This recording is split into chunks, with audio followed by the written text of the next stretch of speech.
Hi everybody. If this book had a cover still, it would be saying The New James Beard. But I used this book so much, it took a beating. And that's why it's kind of warped and wrinkled and beaten, because I think I was using this book when I was cooking in Key West still and transporting it back and forth between our home on Olivia Street possibly and the restaurants at that time. And I know what that time was because I usually will put my signature and the date I bought a book, and this one was March of 1982, very early on in my career.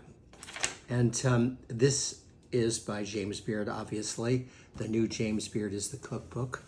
And here's a list of the books that he had done by that time. And it's a lot. Everything from hors d'oeuvre and canapé to James Beard's new barbecue cookbook. And then the first book I bought by him, which was called The James Beard, no wait, that's not right, The Theory and Practice of Good Cooking. At one point in time, I was asked to do part of an installation at the Miami downtown library, amazing library. And it was when we were operating Norman's in Coral Gables. So let's just say it was around 2000 something. Had a great librarian, husband and wife team. And they asked me and other chefs in town, maybe four of us, if we would gather up the books that we felt were the most important books to us and put them in the library and in these glass cases, kind of the size of this table with this elevation. And then they got us to describe why this book was in our respective collections.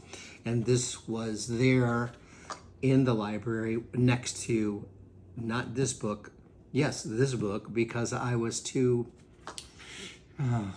worried to have Theory and Practice, the very first book I ever bought, cookbook I ever bought. I was too worried to have it away from me, away from our home. So I did the next best thing, which was I put this in the collection. And yeah. So fantastic book. There's a new book out. I have to do a little aside here. There's a new book out called The Editor. And the editor that this book is about is the great Judith Jones. Everyone who cares about books, because Judith Jones not only did Julia Child's books, for instance, she did James Beard's books, but she also rescued Anne Frank's amazing biography, memoir, from the trash heap, and got it published. She was with Alfred Knopf, Knopf. I met her one day in Madrid when we both received a very prestigious honor, and I look forward to meeting the woman who wrote this new book. We just became friends on Instagram. Sarah, I believe, is her first name. I'm gonna have to look it up. I haven't bought the book yet, but I'm going to. Carl Stucklin was the person who did the line drawings in Mr. Beard's books. Not every one of them, but Theory and Practice and this one here. There's not a single photograph in this book. It just wasn't required at the time. Here's the table of contents, the chapters.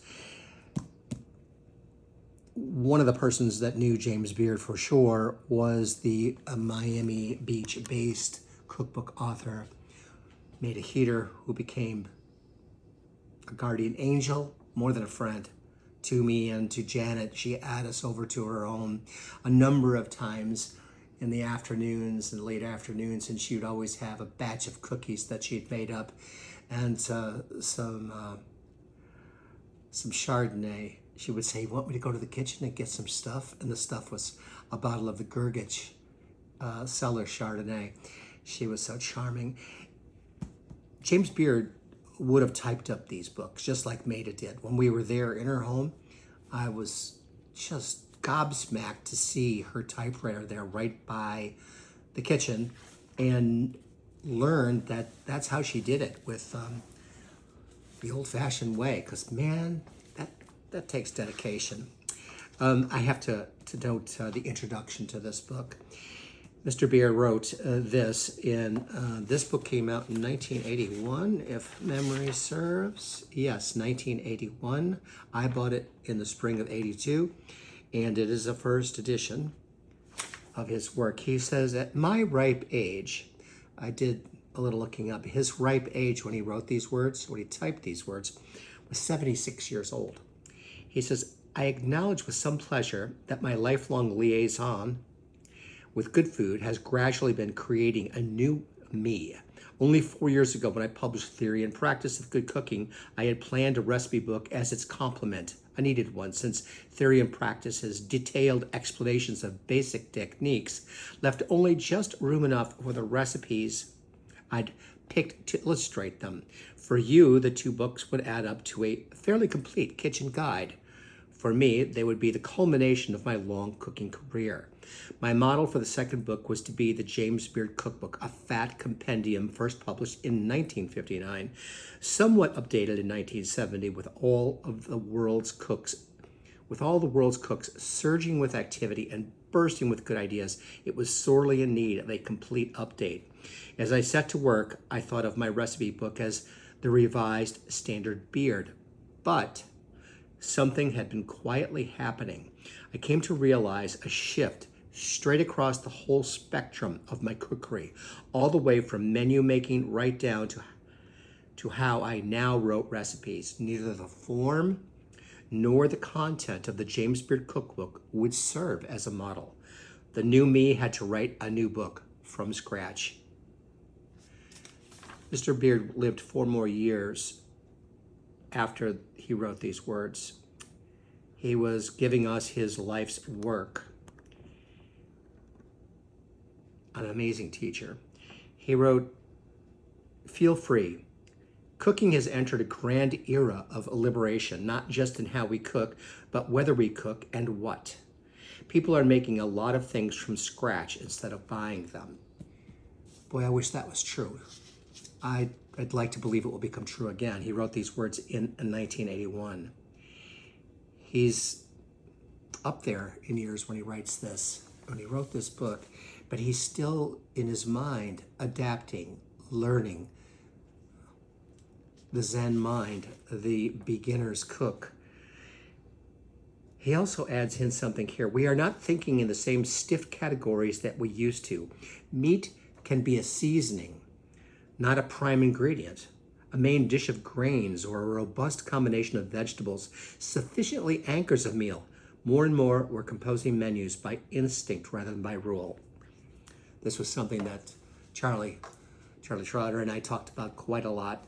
It's also something that is true of true American Southern cooking, in that meat is more of a seasoning.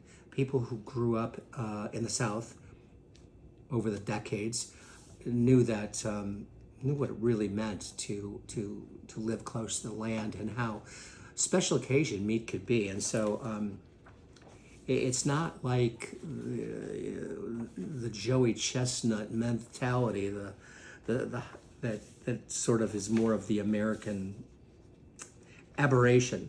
Mr. Beard understood this. His repertoire is vast.